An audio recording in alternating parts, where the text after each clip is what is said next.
This is iFi's NeoStream network audio streamer. Now, why would you want one of these things? Well, let's take a closer look.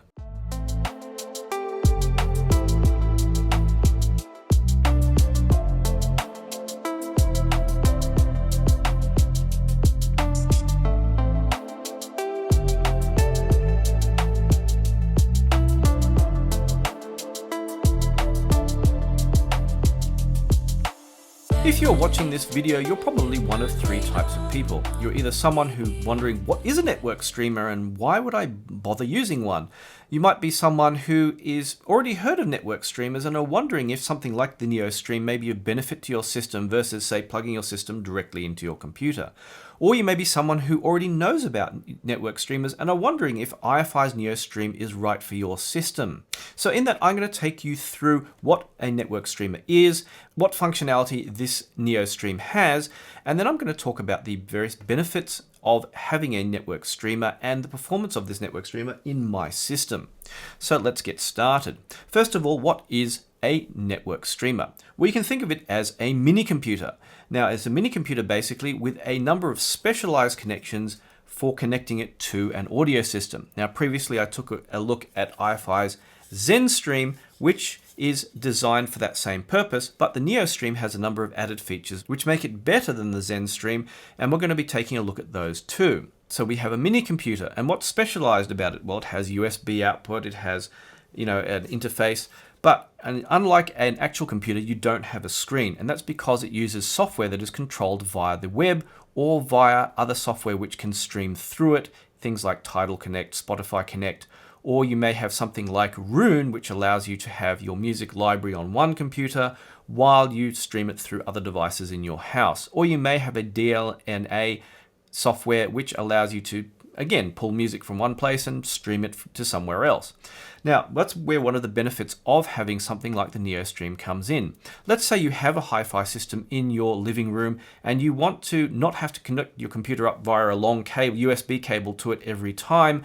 You might want to use something like a streamer so that you can sit back in your comfortable chair and then control everything from say, a tablet and have the music come from your computer, or maybe even have the NeoStream store the library of your music there, or you may want to stream again through Spotify, Tidal, Cobuzz, or what have you, from your tablet or some other device into your living room system through your network. And that can be a great convenience factor. The other purpose of having something like this is that using a computer for audio output, say through USB, like my main iMac here, while the computer is doing a lot of work, it is also generating a lot of high-frequency electrical noise. And that high-frequency electrical noise can negatively affect audio gear such as I have here and degrade the sound quality to some degree, depending on the kind of design that the audio gear in question has. So in that, isolating out the, your noisy computer from your hi-fi system, or in my case, head-fi system, can be very beneficial.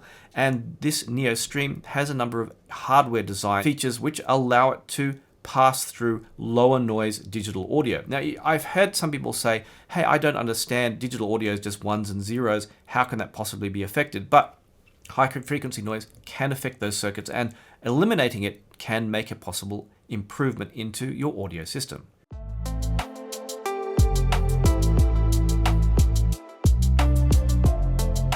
So how can something like the NeoStream benefit your audio system? Well, for one, it can sit neatly on this nice little audio stand, especially if you want to put it vertically. And I usually have it horizontally in my system, where it sits in a gap just in here.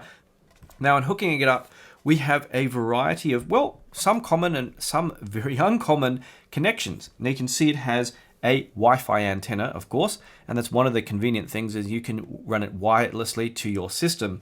And if not, it has a regular RJ45 network port, but it has two other network connections. One is this very obscure M12 connection, and I looked up the cables for these and they're very expensive. But one of the interesting benefits of the NeoStream is it has an optical network input.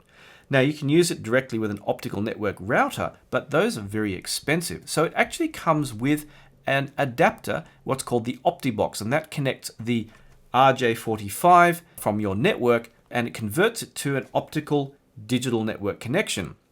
One of the benefits of doing that, of course, is lower noise coming from your network. Now, I found that kind of really surprising because I thought that networking by itself was fairly insulated from high frequency noise, but I found some interesting results in listening, which I will talk about later. So that little OptiBox requires USB power, so you can connect up to any 5-volt USB source, whether the included wall wart, or you can even connect it to maybe one of the ports on the back of the Neo Stream or anything that you have handy. Because it is isolated from noise, the kind of connection that you use to it probably doesn't make any difference, but the main thing it does is isolate any noise coming through the networking from the Neo Stream.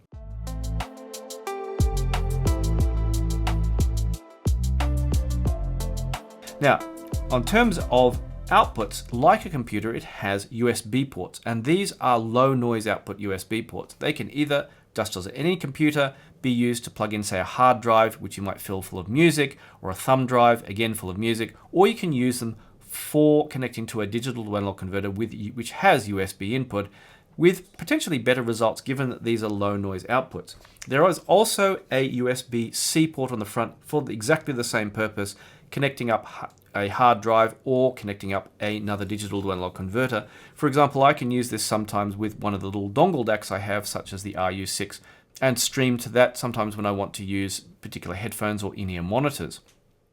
In terms of regular outputs, you have a SPDIF port, which will go out, digital connection to, say, a digital to analog converter. And you also have the optical digital version of that, Toslink, and you have the balanced version of that, AES. Now, the optical has the best isolation, being that there are no wires, and that means you can get often excellent results from the optical output. The downside is high-res connections such as 24192 may not necessarily be reliable, especially if you use a longer cable.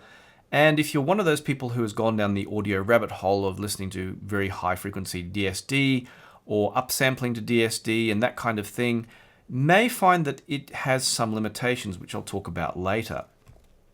You also have an analog set of analog outputs and a balanced output through a 4.4mm Pentacon socket, which will require an adapter cable if you want to use it with the balanced inputs of another amplifier.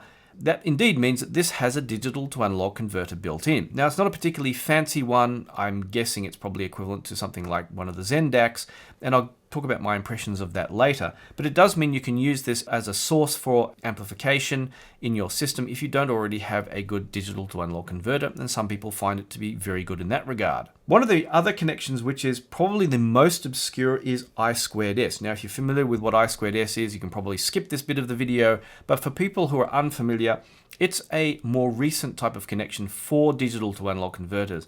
Now, what happens is normally inside a DAC, the SPDIF input into a DAC contains both the digital data for the music and a clock signal is then split out into multiple digital signals for each channel, left and right, and the clock signal is separated out as well inside the DAC, and then that goes into the digital to analog conversion circuits.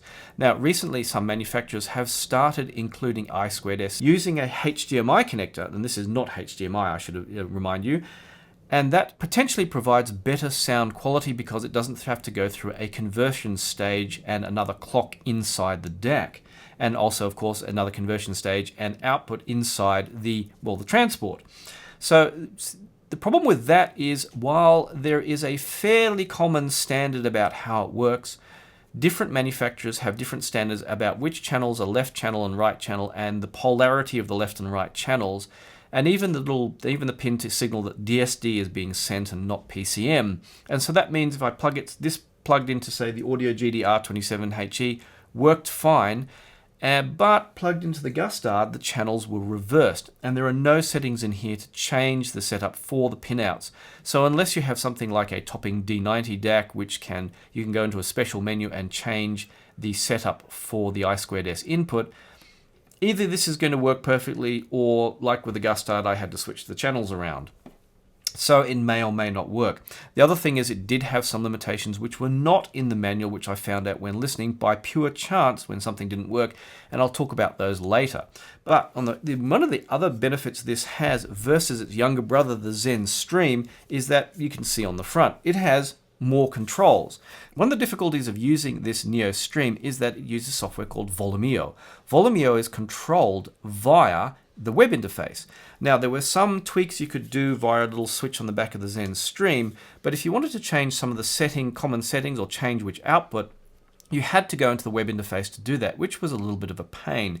So things like which digital or analog output you use, some of the settings for the sound setup, or even it has a volume control as well, are now available directly from the front panel of the Neo Stream. The other thing, of course, is it shows album art. Now, it doesn't show album art for all inputs, but it does for most. So let's have a look at what it can and can't do in software-wise, and what you can and can't control via the front panel.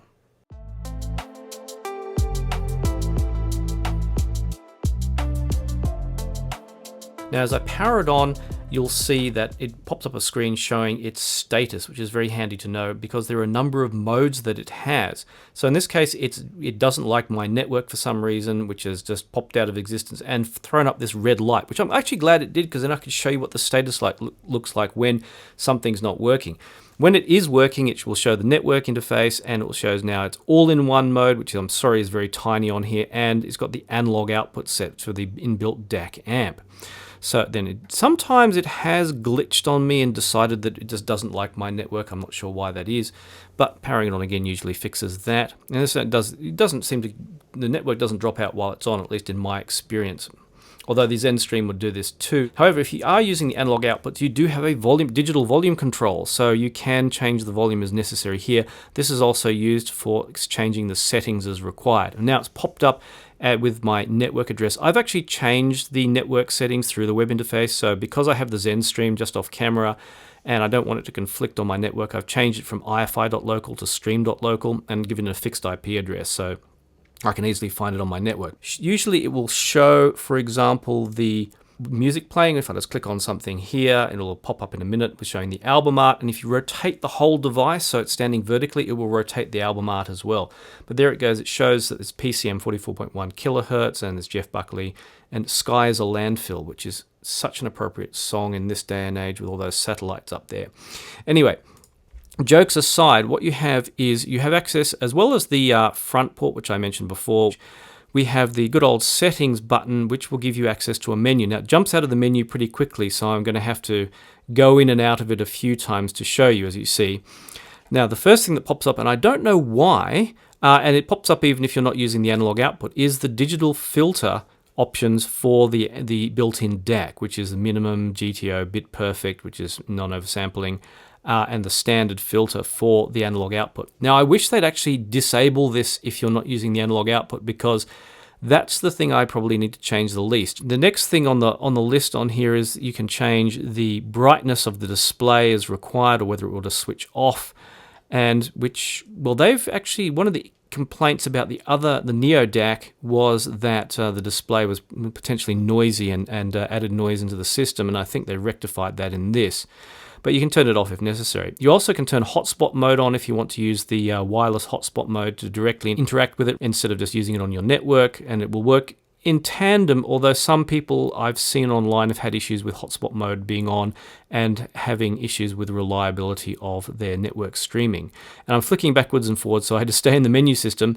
Now, you can also select whether the mode it's in. When you switch it on, it has everything enabled. That is, you have Rune enabled, you have Tidal enabled, you have DLNA enabled, you have HQ Player's NAA Daemon enabled, you have everything. But if you're not using all of those, if you're just using one, then you may not want to have all those running, and they can potentially generate, they cause more processing going on, and they can potentially generate more noise from the system. And some people have said that they think that the sound quality is improved slightly by having it in just one mode. Now, I switch off the ones I don't use from the web interface, because you can switch them manually. But you can also switch it into a single mode, rather like the Zen Stream could be switched from the back panel by pressing in the switch, and you can select between DLNA mode, Tidal Connect, Rune Ready, and the Signalist NAA Daemon for HQ Player, and then back to all-in-one. So those are the ones available. Like that single mode will actually disable the web interface, and so it will only run that software.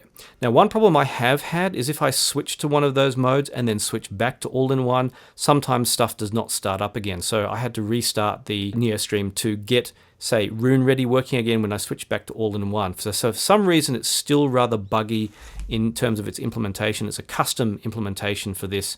I found that generally, if you just use it like in one of the modes only, whether it be all-in-one or one of the single modes, it seems to work reliably. Now, you also, as I said, have a volume control here. This is disabled. If this is in the analog outputs, which is the inbuilt DAC. If I switch to, and I have to remember where it is here, from the analog outputs to one of the digital outputs, and I've got this SU1 connected here, then once it jumps out of the menu, we should have no volume control available. So this will just, there we go, can't change the volume at all. Other than that, the last thing in there you probably already saw, which is the cool system status thing, which if you're trying to work out what IP it has and what's going on and what the firmware version is, you've got a system status screen there. And if you're thinking this is really tiny, I can barely read it, well, yeah, indeed. I can actually only read it clearly through the camera, given I'm a little bit short-sighted, but again, it's probably more for just troubleshooting and making sure that, if you start playback and you don't get any audio through your system, which happens to me a lot with so much gear connected, then you can go and work out what's actually, why it's not happening. Like, is it one of the outputs selected wrongly or something else? The only other thing that was in there, and I don't know why this is in there, is that Volumio has an option between advanced and simple modes. Now, simple mode just changes the amount of features available via the web interface, the number of things you can select, but here it doesn't seem to change anything. So I don't really understand why they've made this an option in this menu system, because it's something you change in Volumio. If you want to have simple and advanced, simple mode just gives you the basic options for setting up like networking and all that. Advanced mode allows you to do things like I did. I changed it, from iFi local to stream local and set a static IP and that kind of thing. And that makes it for people, for people who are more used to using this.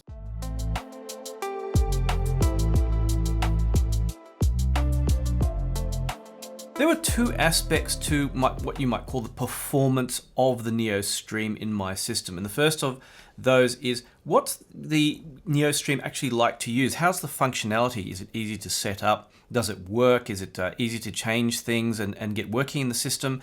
And the second, of course, is, does it provide any sonic benefit? And of course, for those things, I tested with a variety of gear that you can see behind me.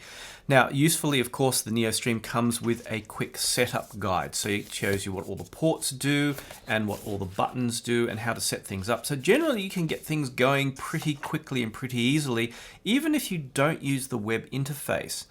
Now, I'd probably say that in summary, in terms of usage, it worked fine playing back most streaming music. If I played Qobuz through Rune, for example, and that ranges from what we call CD quality Redbook material that is 44 kilohertz 16-bit up to 192 kilohertz 24-bit. All that streamed perfectly fine. And if I was streaming, say, through various other types of software, I used Aldevana, I used the web interface. In those situations, everything worked generally pretty well. However, if you want to use things such as DSD, or especially if you're upsampling to DSD or using the higher rates of DSD, not just regular DSD64, but DSD 128, DSD 256, or DSD 512, there are some limitations. To start with, the SPDIF, optical, and AES outputs will not output DSD. They only output PCM up to 192K. Also, the I2S port, I found out by accident, has some limitations. Now, as of the time of this video, neither iFi's website nor the manual for the NeoStream show the limitations for the I2S output, other than the pinout, obviously, for compatibility with DACs that use I2S. Now, there are no limitations for regular stream music that is, PCM quality from 16-bit 44.1 up to 24.192. But if you're someone who wants to upsample music, for example, or use high-res DSD, well, that's where there's some limitations come in. Now, the PCM limit that I tested was up to 768K, and that's fantastic for upsampling. Now, however, When I was trying to play back some DSD256 files from native DSD, I found that they just wouldn't work, and I wasn't sure why. It was only because I happened to have the Volumio webpage, or the webpage I should say, for the NeoStream in the background running, that I saw an error pop up saying that DSD was limited to 128. So if you're someone who wants to use high-res DSD, which is albeit quite rare, DSD256, or you're someone who wants to upsample, say, to DSD256 or DSD512 or the like, and use I2S, that's not going to work. You're going to have to use a separate DDC, as I do, such as the Singzer SU1, and connect that via USB.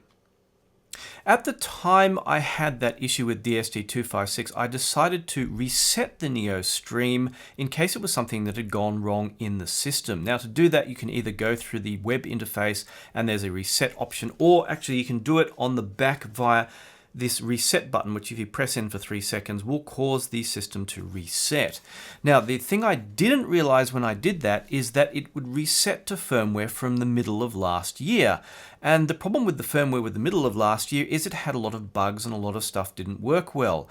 So I didn't realize I had to go back through and upgrade the software again, run the updater in the web interface to get it running perfectly again.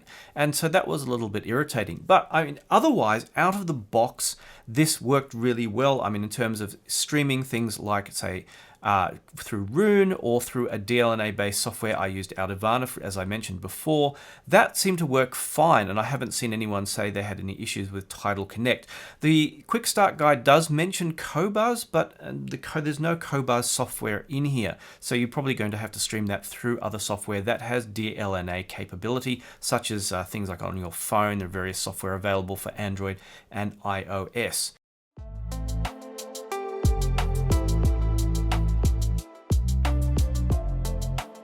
Now, in terms of sonic benefits, well, there's the question that really bugged me is like, how can something like an optical isolator on Ethernet, which is already to a degree isolated, how can that improve things?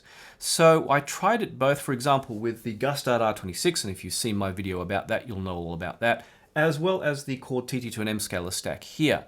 Now, those are kind of opposite in that the R26 appears to be quite sensitive to the input, the connection. So if you're using USB or you're using optical or you're using I2S, there seems to be some kind of difference. So I would wager that it's actually more sensitive to electrical noise from the digital inputs than some other DACs.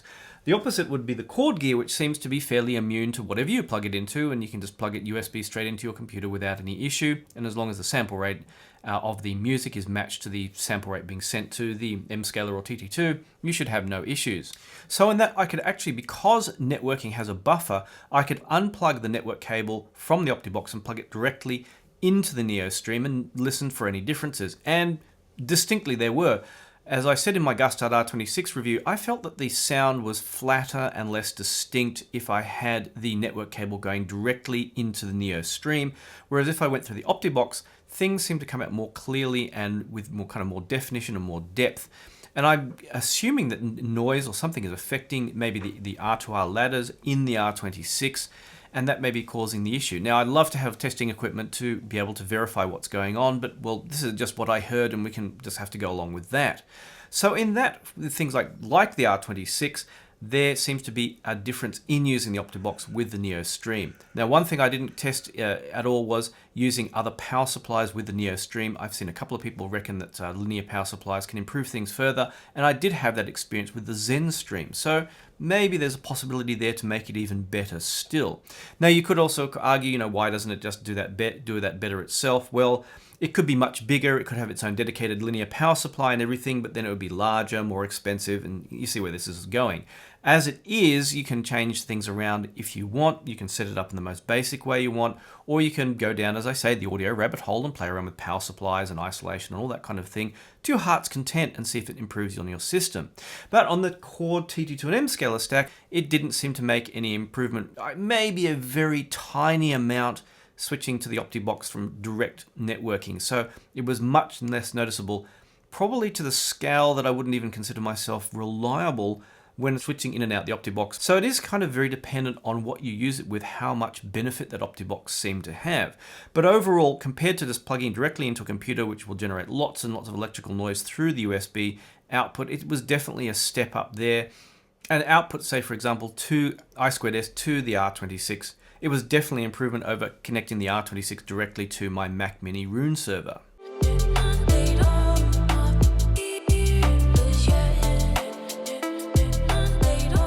Another aspect of its use is that, as we saw, it has a built-in digital to analog converter with the analog outputs here. Now, I'm guessing it's kind of more or less one of the Zen series DACs that's kind of squeezed in here.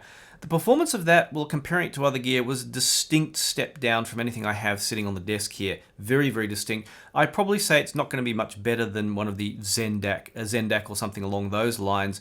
It was kind of okay and basic, but there wasn't a lot of clarity coming through, but it did have that kind of warmer, more pleasant sound that iFi DACs are known to have, and which I actually quite like. So in kind of basic listening, I think it was fine.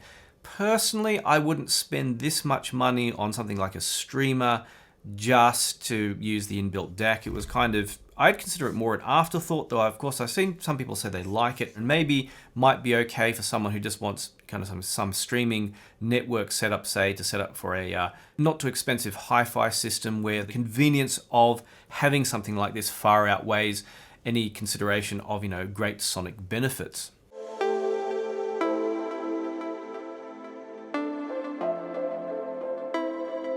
So in conclusion, it is hardware-wise a pretty excellent streamer, really only let down by those remaining bugs that are in the customized Volumio software. But for general streaming, if you're just using streaming things such as Tidal, Spotify, or through Roon and that kind of thing, it worked pretty well. People, of course, going down the audio rabbit hole of, say, DSD upsampling are going to be limited to the USB outputs, and like I did, went through another DDC to, or directly through USB to other DACs for that kind of thing.